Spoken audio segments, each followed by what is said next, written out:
Yeah, Skyflakes. Thank you. Pang ilang beses na namin to pinanood yung Breaking Bad. Siguro pang 4 na beses na. Pero maganda kasi talaga siya. And then alam nyo ba, itong kakainin ko ngayon, ang kinain ko lang kanina, buong araw ang kinain ko lang yung spring rolls na yun, yung parang veggies. Yun lang at wala nang iba. Sabi ko, hindi na sana ako kakain.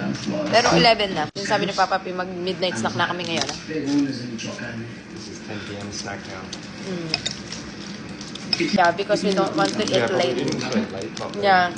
That's why when you wake up, that's why I No, like. that's why I'm not trying to correct my body clock. There's no get fucking rock anyway. Yeah, we're going to So I'm Boracay.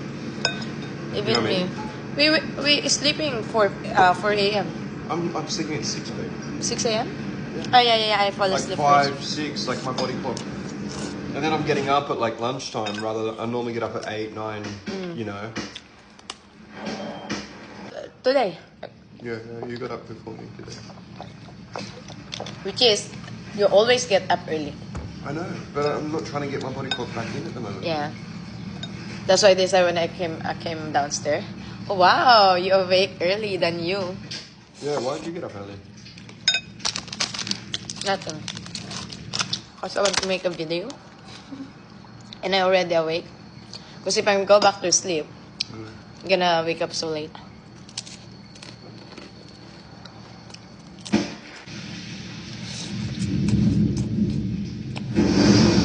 Pero ako na sana kumain ng late. Pero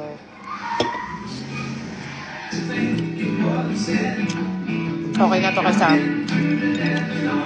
nasa bed na kami kumain. Para makapagpahinga na lang kami later.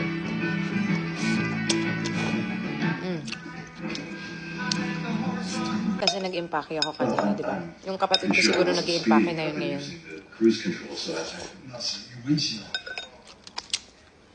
Hindi pa daw kasi siya nakapag-impake.